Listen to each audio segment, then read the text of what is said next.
Your home equity might be one of your biggest financial tools, but only if you use it the right way. Hello, I'm Francisco, real estate agent and mortgage loan originator.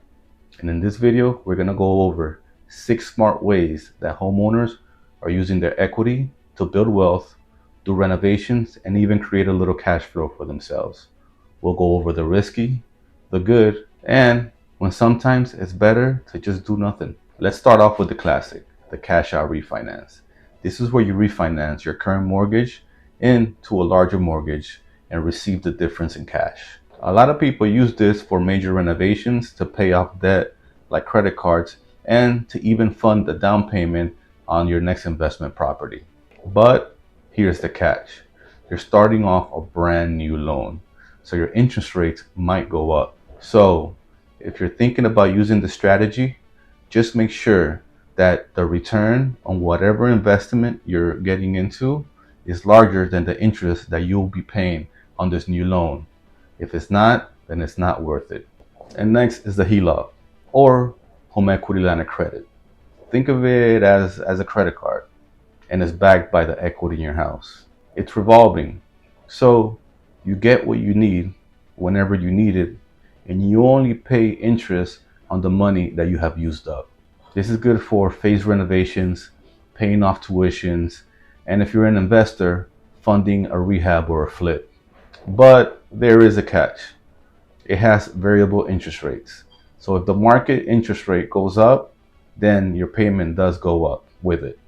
You want a clear plan of when and how you're going to pay for the HELOC. If used correctly, it could be one of the most flexible options you have when it comes to leveraging the equity in your house. This one is a little bit more structured. A home equity loan, sometimes called a second mortgage.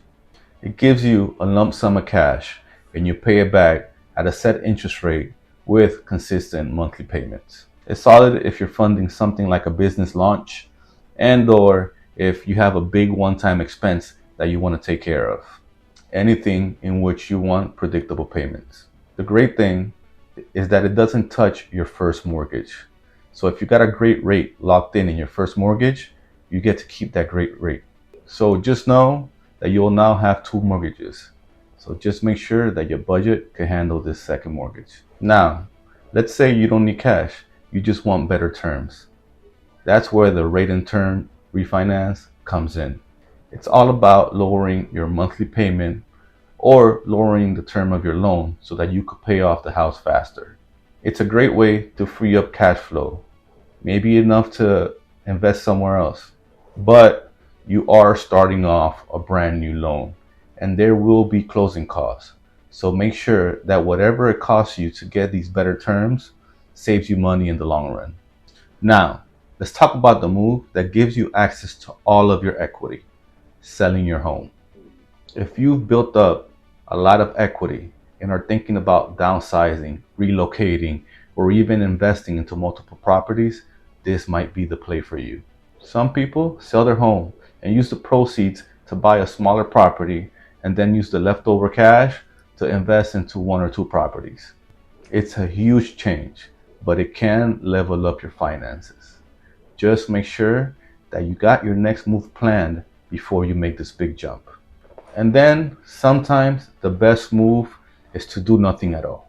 If your finances are in order and your home's value just keeps going up, sitting on that equity is only going to boost up your net worth and give you more power later.